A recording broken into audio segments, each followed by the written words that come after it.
Temos trabalhado a exposição do texto da primeira carta de Paulo à igreja na cidade de Corinto, e assim vamos continuar.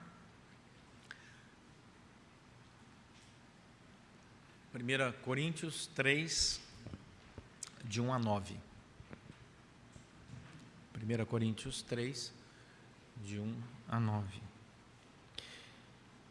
Eu, porém, irmãos, não vos pude falar como a espirituais, e sim como a carnais, como a crianças em Cristo. Leite vos dei a beber, não vos dei alimento sólido, porque ainda não podíeis suportar, nem ainda agora podeis, porque ainda sois carnais. Porquanto, havendo entre vós ciúmes e contendas, não é assim que sois carnais e andais segundo o homem? Quando, pois, alguém diz, eu sou de Paulo, e outro, eu de Apolo, não é evidente que andais segundo os homens? Quem é Apolo? Quem é Paulo? Servos, por meio de quem crestes, e isto conforme o Senhor concedeu a cada um. Eu plantei, Apolo regou, mas o crescimento veio de Deus. De modo que nem o que planta é alguma coisa, nem o que rega, mas Deus que dá o crescimento. Ora, o que planta e o que rega são um, e cada um receberá o seu galardão segundo o seu próprio trabalho. Porque de Deus somos cooperadores, lavoura de Deus, edifício de Deus sois vós. Senhor, fala ao nosso coração pela tua graça, pela ação maravilhosa do teu Santo Espírito. Oramos em nome de Jesus Cristo. Amém. Não se fala outra coisa a não ser na guerra da Ucrânia, e tem sido muito doloroso ver as cenas daquelas cidades sendo destruídas. E todos nós nos sentimos de alguma forma impactados por aquilo. Nos lembramos de outras guerras, nos lembramos das histórias de famílias, nos lembramos o que isso tem causado, ao longo de tantas vidas, e o processo como ele é doloroso de transformação. Mas nós também temos guerras internas. Nós também sofremos guerras para lutar e buscar a autoafirmação, a autossatisfação. Nós também temos guerras externas na nossa luta pelo nosso espaço, seja na família, na escola, no trabalho, na sociedade. As guerras nacionais, elas são caracterizadas por países que querem conquistar o seu espaço, o seu território. E se você observar bem o que eu acabei de dizer, você vai perceber que em todas as guerras, sejam externas, internas, nacionais ou sociais, todas elas existe um agente muito comum, o eu. É a autoafirmação, é o meu lugar, é a autossatisfação, é a sociedade buscando o seu espaço, cada um buscando o seu espaço. São países lutando pelo seu território. Essa busca por essa autonomia, essa crise que nós vivemos, ela tem como raiz primeira o fato de que o homem ele é egocentrado. E por ser um homem egocêntrico, onde o eu ocupa o centro de tudo, ele começa a não permitir que ninguém chegue perto dele, sequer para abraçá-lo. E ele começa a criar autodefesa, ele começa a, na sua insegurança, não apenas defender o seu espaço, mas o desejo de conquistar o espaço do outro. E as guerras vão surgindo, por insegurança, por ciúme, por contenda, e é isso que Paulo vai falar aqui. Paulo vai dizer que nós precisamos diagnosticar essas guerras interiores, essas guerras exteriores, essas guerras nacionais, essas guerras internacionais, essas guerras por dinheiro, essa guerra por autoafirmação, essa guerra egolátrica. Paulo diz, cuidado, porque isso pode acontecer dentro do coração de um cristão. Ele escreve para uma igreja que estava sempre cercada de idolatria, sexualidade, dinheiro, muita soberba, muita arrogância. E Paulo escreve para um povo que havia se convertido pela graça de Deus, através da pregação dele, de Apolo ou de tantos outros, que Deus havia usado como instrumento, dizendo: vocês perderam o caminho da maturidade espiritual e é necessário retomar o caminho da maturidade espiritual. E o caminho da maturidade espiritual passa por um diagnóstico claro, preciso, das nossas incapacidades, das nossas dores, dos nossos dilemas, dos nossos problemas, que às vezes somos vítimas e outras vezes somos os protagonistas. E ele diz assim: é preciso entender que mesmo entre cristãos, existem cristãos que são carnais e outros que são espirituais. E existem aqueles que são tão carnais que se acham espirituais. E ele começa a descrever esse problema. Depois de ter falado sobre idolatria, depois de ter falado sobre o problema do orgulho e da sabedoria, depois de ter falado sobre tantas coisas que aquela sociedade estava acostumada a ver como características claras do pecado, Paulo abre uma sessão especial para falar de irmãos. Ele começou já no capítulo 2 dizendo: vocês devem reparar o chamado de cada um de vocês.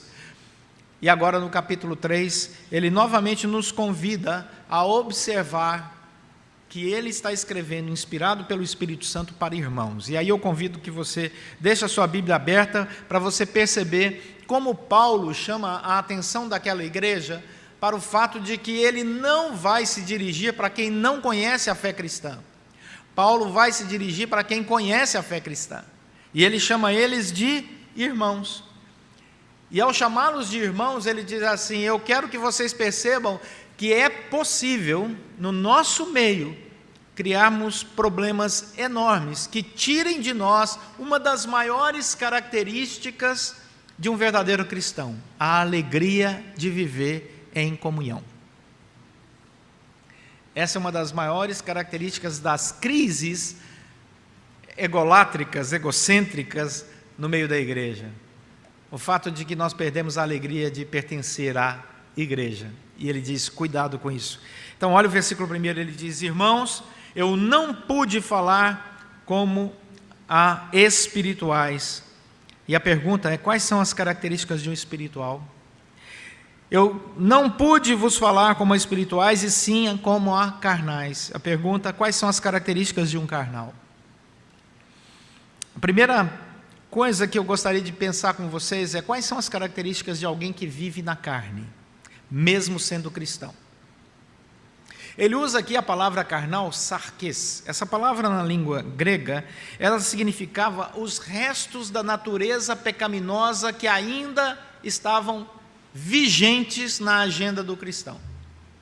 Essa palavra grega, sarkes, era usada para corpo humano, também para uma linha de raciocínio que estava distante da proposta de Deus, mas aqui ele está usando para os restos que ainda não foram totalmente purificados, a nossa inclinação para o pecado.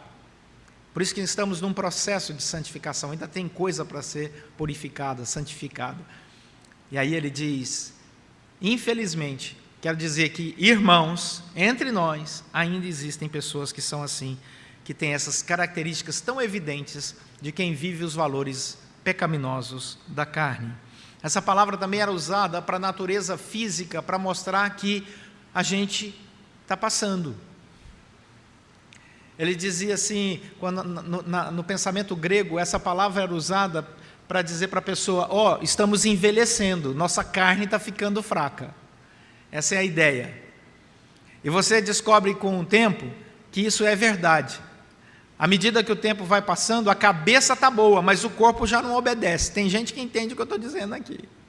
Você quer correr, a cabeça diz assim: pode correr. E você acha que você está em altíssima velocidade correndo, até que alguém passa por você calmamente a 320 km por hora, simplesmente galopando na praia, e você olha aqui e diz: não é possível. Eu pensava que eu estava abafando aqui no alto dos meus 28 anos de pastorado.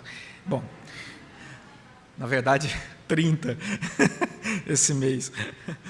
Paulo, assim como Jesus Cristo, não é romântico ao escrever. Sabe por que o Evangelho incomoda? Francis Schaeffer dizia isso. Porque o Evangelho não é romântico.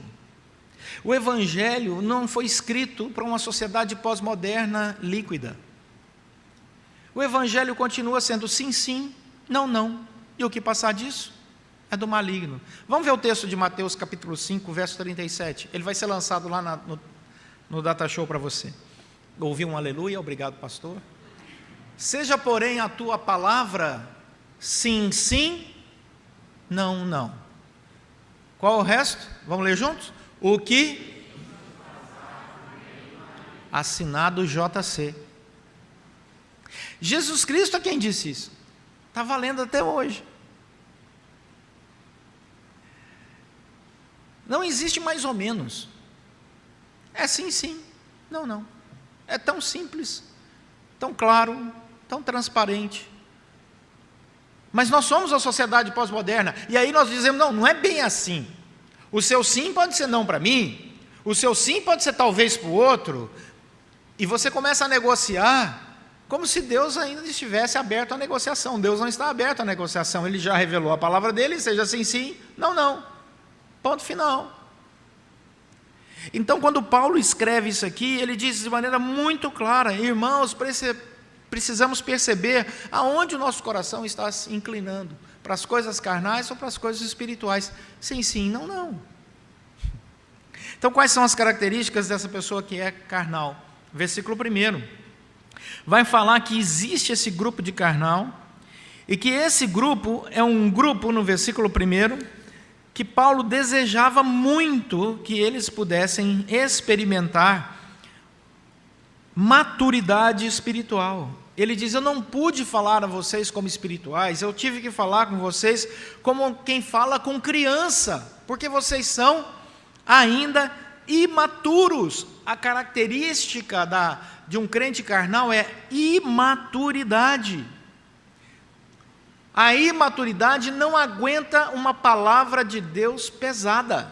Ela incomoda, ela não desce, tem que ser leitezinho, puro. Ele é que usa essa palavra. Leite vos dei de beber, não vos dei alimento sólido. Você, quando pega um bebezinho, você não leva ele para uma churrascaria. Ele não tem condição de digerir aquilo, um churrasco, uma picanha. Você dá leite. E essa é a linguagem que a Bíblia vai usar para pessoas que são imaturas. Por exemplo, Hebreus capítulo 5, olha o que o texto diz. Vou colocar o texto na tela para vocês. Hebreus capítulo 5.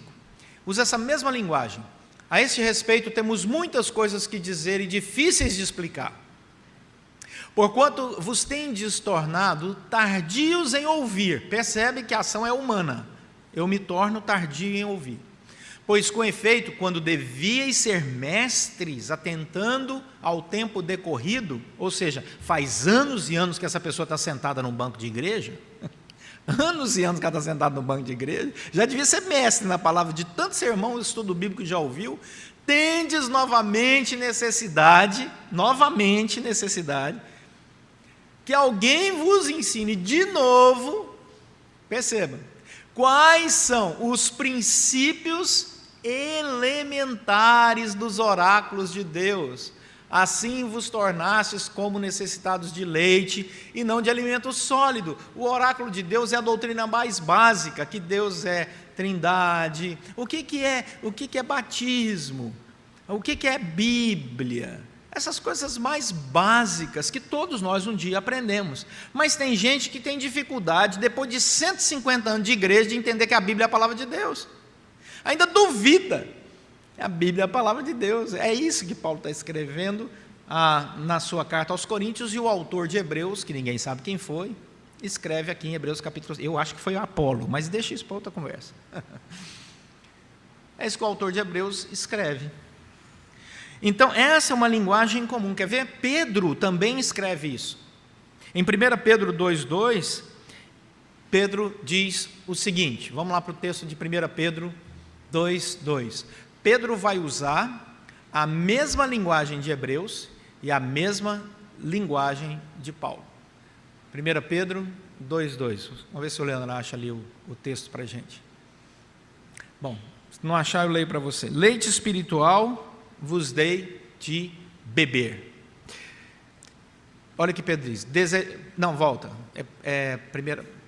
Aí. Desejai ardentemente, como crianças recém-nascidos, o genuíno leite espiritual, para que por ele vos seja dado crescimento para a salvação. Perceba, Pedro diz assim: eu estou entregando para vocês agora o leite espiritual, para que vocês desejem isso ardentemente, porque vocês estão começando a crescer. Não tem nenhum problema em tomar leite, o problema é quando. Não é problema nenhum alguém dizer assim: não, eu estou querendo saber os princípios elementares da fé. Não tem problema nenhum. O problema é alguém que continua com esse paladar infantil, não avança. Portanto, não tomando um alimento sólido, fica fraco, fica imaturo. Essa é a característica de um carnal. Ele é imaturo. O Dr. Simon Kistemaker, que foi professor de Novo Testamento do Reformed Theological Seminary nos Estados Unidos, uma das maiores autoridades em Novo Testamento, infelizmente faleceu em 2017 em St. Petersburg, na Flórida. Ele morava antes em Oviedo, que é onde tem a sede do Reformed Theological Seminary. E o Dr. Simon Kistemaker, muito simpático, tivemos o privilégio de conhecê-lo, né? Eu e minha família, a gente teve o privilégio de jantar com ele, e a esposa dele, a Jane. Ele escreve o comentário dele o seguinte: durante sua primeira visita a Corinto, Paulo os abordou com o evangelho que eles aceitaram pela fé. Mas agora Paulo se dirige a pessoas que não são espirituais e sensuais na sua conduta, porque esse era o problema da cultura de Corinto. Ele se refere a elas como meras crianças em Cristo. Ele está descrevendo a condição espiritual em que elas se encontravam quando ele lhes escrevia a sua epístola. Critica os coríntios pelo fracasso deles em aprender o sentido do evangelho de Cristo que ele lhes havia anteriormente proclamado. Por conseguinte, ele está dizendo que eles não foram capazes de fazer progresso em seu crescimento espiritual. Perceba, o Simon Kistemaker, que era um super entendido na composição do pensamento grego, ele vai dizer assim: não é que eles estavam começando a caminhada, eles já haviam recebido o evangelho, o leitinho, tinham crescido, mas depois pararam o seu crescimento e ficaram na sua imaturidade por uma decisão deliberada deles. Deliberada. Vou fazer algumas perguntas que talvez incomodem os nossos irmãos em casa, que estão acompanhando pela internet, e alguns dos irmãos, mas a ideia é essa mesmo. Como eu posso definir na minha vida, de maneira prática, se eu estou aprimorando na fé ou não? É simples. Quanto tempo você investe lendo a Bíblia por semana? A sua Bíblia é riscada? Você tem um caderno de anotações? Quantos comentários bíblicos você leu esse ano? Não é aquele livrinho, Jesus te ama e eu também, não. É livro mais denso. Não é aquele, alivia sua bagagem, que é um bom livro, não é? Mas ele é para o começo. Qual tem sido o seu ritmo de busca na literatura? Tem gente que lê livro dessa grossura de ficção, mas não lê um livro desta finura de teologia. Como se teologia fosse só para pastor, e não é. Incomodei? Desculpa, vamos adiante. Segunda característica de uma pessoa carnal. Uma pessoa carnal, e essa é muito clara, ela vive brigando. Olha o que diz o texto. Como eu posso definir quem é uma pessoa carnal? Paulo vai fazer essa pergunta. Ele diz o seguinte: porquanto, havendo entre vós, versículo 3, ciúmes e contendas, não é assim que sois carnais e andais segundo o homem? Ele define que aqueles que vivem com ciúme e contenda são carnais, estão vivendo os valores dos homens e não os valores de Deus, porque no reino de Deus não há nem ciúme nem contenda, não deveria haver. Então quem promove ciúme e contenda é carnal. E ele vai dizer isso de maneira muito clara. A Bíblia é clara sobre o perigo de quem abre a comporta da contenda. Provérbios capítulo 6 É um texto que precisa ser pregado nas geladeiras de todas as casas. Não fala de dieta, mas fala de língua. Olha só, 6 coisas o Senhor aborrece. Olha, 6 coisas o Senhor aborrece. Mas a 7ª, a alma de Deus abomina. Pensa bem, olha a linguagem bíblica. Quais são as 6 coisas que o Senhor aborrece? Olhos altivos, língua mentirosa, mãos que derramam sangue inocente, coração que trama projetos iníquos, pés que se apressam a correr para o mal, testemunha falsa que profere mentiras. Essas coisas Deus aborrece. Sabe o que ele abomina? Qual é a última linha? Pode ler. E o que? Ele abomina. Você acha que é uma boa ideia alguém fazer alguma coisa que Deus abomina? Oba, amanhã é segunda-feira, vou tirar o dia para fazer o que Deus abomina. Não é uma boa ideia. Meus irmãos, vocês não vão ouvir muitos sermões sobre isso não, viu? Pode gravar aí. Né? Mas essa palavra é libertadora, daqui a pouco vocês vão ver. Ela é abençoadora. Nós precisamos fugir da agenda da carnalidade, da imaturidade, da contenda e do ciúme. Tito capítulo 3, versículo 9 diz, Paulo sempre pensou sobre isso, Pedro sempre pensou sobre isso, e escrevendo agora a Tito, que ficou como pastor lá na ilha de Creta, ele disse, evita discussões insensatas, sem senso, evita genealogia, eu sou filho disso, eu sou primo daquilo, eu sou tio daquilo, evita o quê? Contendas, evita debates sobre a lei, porque não tem utilidade, e são fúteis. Evita o homem faccioso, depois de admoestá-lo primeira e segunda vez, pois sabe que tal pessoa está pervertida e vive pecando, e por si mesmo está condenada. Essa é uma agenda para pastores, um pastor escrevendo para outro. Tem gente que você admoesta uma vez, admoesta 2, 3, 4, 5, 6, 10, 11, 500. Chega uma hora que você diz assim, não dá mais. Quer ir, vai. Quer se perder, se perca. Quer viver uma agenda que o Senhor abomina? Ok, fazer o quê? Infelizmente, a gente chora, lamenta, mas a Bíblia é clara. Mas as pessoas estão fugindo da Escritura e criando um outro evangelho, um evangelho fragmentado, um evangelho só de poder, um evangelho só de milagre. Tem milagre no evangelho, tem poder no evangelho, o evangelho só da prosperidade, tem prosperidade no evangelho, mas o evangelho também puxa a nossa orelha, e a gente tem que ter humildade para dizer, tem misericórdia de mim, Senhor, não filosoficamente, mas praticamente, porque isso aqui é doutrina prática, doutrina prática. 1 Coríntios 3, 4, quando alguém diz eu sou de Paulo, eu sou de Apolo, não é evidente que andais segundo os homens? Bom, já apanhamos muito. Quais são as características de uma pessoa espiritual? Vamos dar um refresco para a alma. Porque a Bíblia é equilibrada, graças a Deus por isso. Pneumáticos. A palavra usada aqui significa aqueles que têm qualidades que são próprias do caráter divino. Os espirituais são cristãos maduros, que conhecem e se aprofundam na doutrina bíblica. Ele disse isso no versículo 1 do capítulo 3, quando ele disse, eu não pude falar como a espirituais, eu tive que dar leite para vocês que são carnais, eu não dei alimento sólido. Portanto, quem é o espiritual é quem come alimento sólido.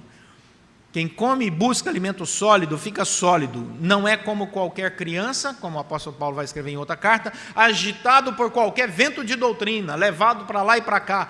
Nós somos sólidos, somos aqueles que se firmam na palavra. Várias vezes na vida de um cristão realmente maduro, ele vai orar assim, Deus, eu sou contra o que está acontecendo. Se eu fosse o Senhor, faria diferente. Eu não concordo com o que está acontecendo, mas eu sei que eu sou limitado, o Senhor é eterno, eu sou mau, o Senhor é bom, eu sou pecador e o Senhor é santo, então eu me submeto. E isso é um cristão maduro. Não é o cristão que julga Deus à sua imagem e semelhança. Porque nós vamos discordar de Deus várias vezes na vida. E se você chegar diante de Deus, ajoelhar e dizer de maneira clara isso em oração, Deus vai se agradar da sua oração, porque a pior oração é a hipócrita. É aquela oração em que você está discordando de Deus, e você chega diante de Deus, e você não diz que está discordando dele, você diz assim: ó Senhor, eu sei que com lágrimas semeiam, com júbilo ceifarão, e Deus está lá de cima assim, hipócrita. Fala a verdade do seu coração, abre o seu coração. Deus ama quando você chega e você não está concordando com Ele, e você ajoelha e diz assim: Deus, eu não concordo, eu não entendo, eu não aceito, mas eu sei que eu sou limitado, tem misericórdia de mim, me faz entender, me faz compreender, me faz aceitar, me dá força para passar por isso, e Deus abençoa. E Deus abençoa, porque é uma relação madura, verdadeira, não hipócrita, de humildade. De humildade. Rebeldia não é ser transparente diante de Deus. Rebeldia é questionar o caráter de Deus. É diferente. Hebreus capítulo 5, verso 11. Nós vimos que o autor de Hebreus diz lá no versículo, a partir do versículo 11 até o 14, quando ele diz: o alimento sólido é para os adultos, para aqueles que pela prática têm as suas faculdades, ou seja, sua mente, sua capacidade de pensar, de raciocinar, de discernir, exercitadas para discernir não somente o bem, mas também o mal. Hebreus 5,14. E a fé madura pensa, usa a mente, não é só emoção, ela não é desprovida de emoção, senão nós seríamos geladeiras, não seres humanos. Mas ela compreende, ela interage, ela pensa. O cristão maduro é aquele que sabe que todos são servos de Deus e recebem de Deus toda a capacitação. E aí Paulo usa, para fechar o seu último argumento, do verso 5 ao 9, quem é Apolo? Quem é Paulo? Quem é Augusto Nicodemos? Quem é Silas Malafaia? Quem é Hernandes Dias Lopes? Eu vou colocar meu nome aí por puro orgulho. Quem é Leonardo Sayun? Estão muito abaixo desse povo, né? Mas só para vocês entenderem. Quem somos nós? Só servos. Poderia pôr o nome de todos nós aqui. Somos servos. O cristão maduro não cria hierarquia no reino. Nós temos funções diferentes, mas não hierarquia. E aí nós descobrimos, versículo 9, que de Deus nós somos cooperadores. Olha o que diz o versículo 9. E ele usa duas figuras. De Deus somos cooperadores, lavoura de Deus e edifício de Deus. A lavoura de Deus é a ideia da semente que morre para nascer. E o edifício de Deus é outra figura que diz que nós pertencemos a um grande volume de gente assentados uns sobre as outras, que Pedro vai dizer, somos pedras espirituais, formando o grande edifício de Deus. Ou seja, no mesmo momento que nós somos instituição, nós somos organismo. Tem gente que diz assim: igreja, eu não vou à igreja, que a igreja é uma instituição. Meu querido, parabéns, mas Pedro já dizia isso há muito tempo. Somos instituição, sim. A gente tem prédio, a gente tem CNPJ, a gente paga água, luz, telefone, energia. Nós somos uma instituição. Qual é o problema disso? Mas nós também somos organismo, família, povo, gente que cresce e se multiplica. Igreja é tudo isso e muito mais. Quando alguém diz assim: eu não vou mais à igreja, eu briguei com a instituição, ele não entendeu absolutamente nada. É carnal, está lá no leitinho espiritual de novo. Precisa comer alimento mais sólido. Nós somos tudo isso e muito mais, mas no fundo, não somos nada mais e nada menos que servos. E o crente maduro sabe disso. Não é a minha igreja, é a nossa igreja. O culto não é feito para mim, é para ele. A igreja é dele. Tudo aqui é dele. Ele é Senhor de todas as coisas. O versículo 8, ele conclui com foco na eternidade. O que planta e o que rega são um, e cada um vai receber seu galardão segundo o seu próprio trabalho. Ou seja, olha lá para a eternidade, para de olhar para aqui, para o meu, eu, e olha para a eternidade. Eu quero te dizer uma coisa boa e uma coisa difícil. Nossa vida aqui vai passar. Essa é a parte difícil. A vida boa, mas ela não vai acabar. Quando nós fecharmos os nossos olhos aqui, abriremos imediatamente na eternidade, na presença do Senhor. Cristão não fica dormindo, como alguns que bebem leite falam. Jesus falou, você fecha os olhos aqui e abre na presença do Senhor. Hoje mesmo estarás comigo no paraíso. Quer discutir com Jesus? Não quero. Já entra imediatamente na presença do Senhor. Isso aqui passa e passa rápido.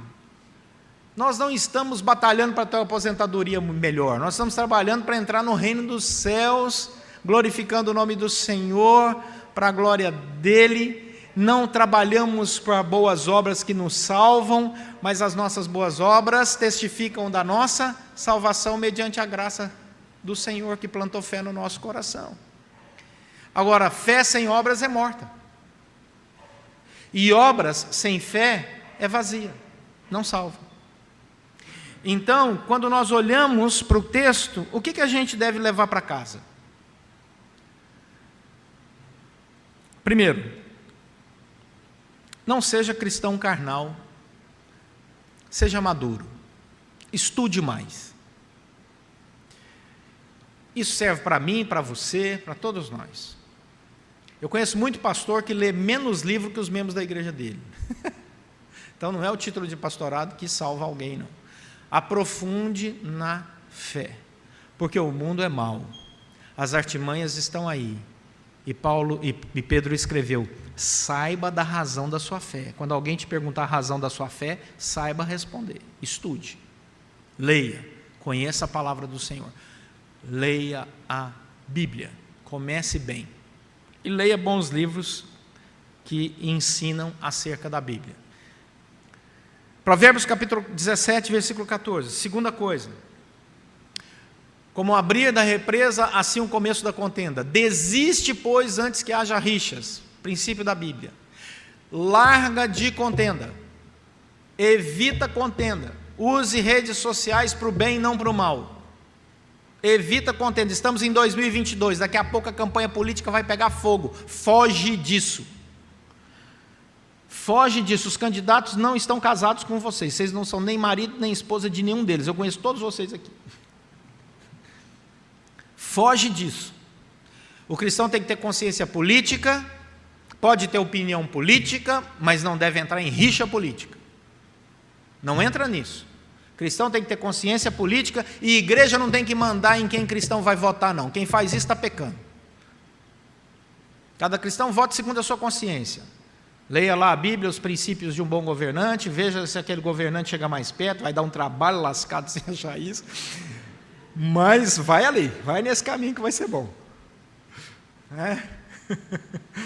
Mas desse púlpito, vocês podem ter certeza que não vai sair indicação de candidato nenhuma. Foge. Provérbios capítulo 16, último texto. Como evitar a contenda? Provérbios 16, 21 em diante diz assim: o sábio de coração é chamado prudente, e a doçura no falar, olha o que faz com o saber, aumenta o saber. Olha que coisa interessante, a doçura no falar aumenta o saber, o caminho do conhecimento.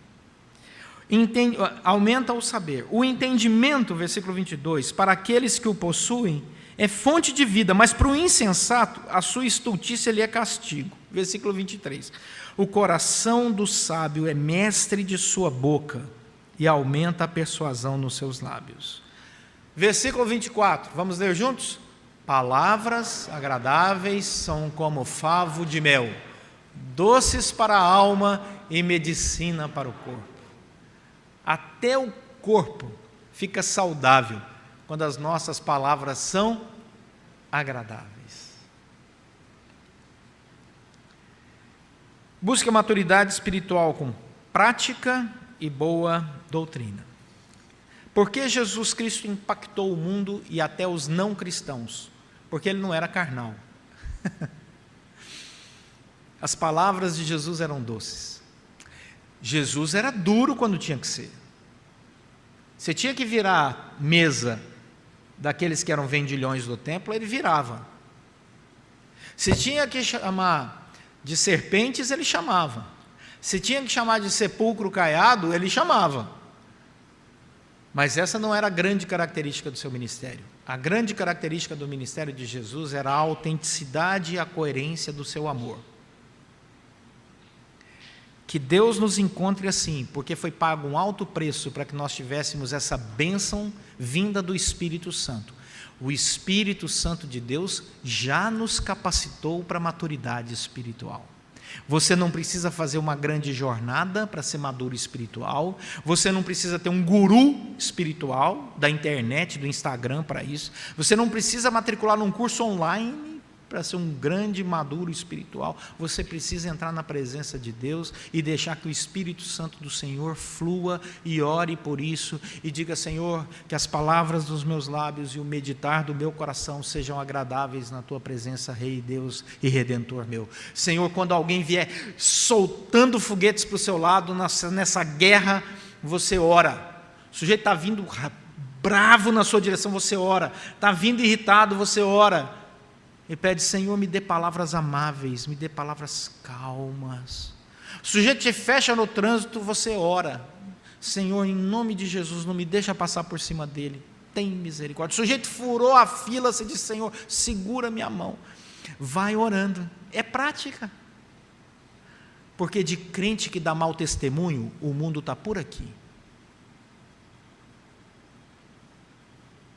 Tem empresas que preferem não contratar cristãos, ditos crentes, de tanto trabalho que os antigos já deram. Que vergonha. Que Deus nos encontre maduros, práticos, calmos, profundos, para a glória dele. Amém? Vamos orar.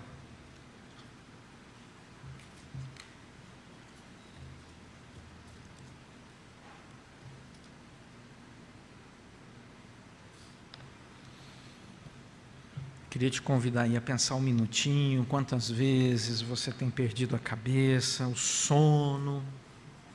Pensa um minutinho aí, amanhã é segunda-feira. Aproveita esse momento para orar e pedir: oh Deus, me dá maturidade, me dá mais tranquilidade, me dá mais serenidade. Peça isso. Eu quero viver o Evangelho de Jesus Cristo na prática. Eu quero que as pessoas percebam que eu tenho mudado para melhor. Que eu estou mais seguro. Peça isso. Não ando vacilando por aí.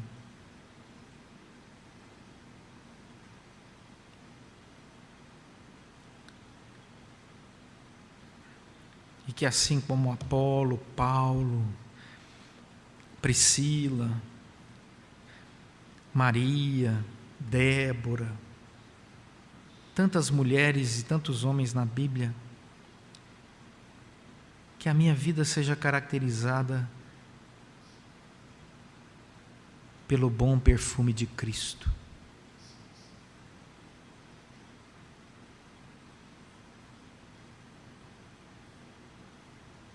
Senhor, nosso Deus e Pai, oh Deus, obrigado pela Tua paciência conosco. Obrigado, Senhor.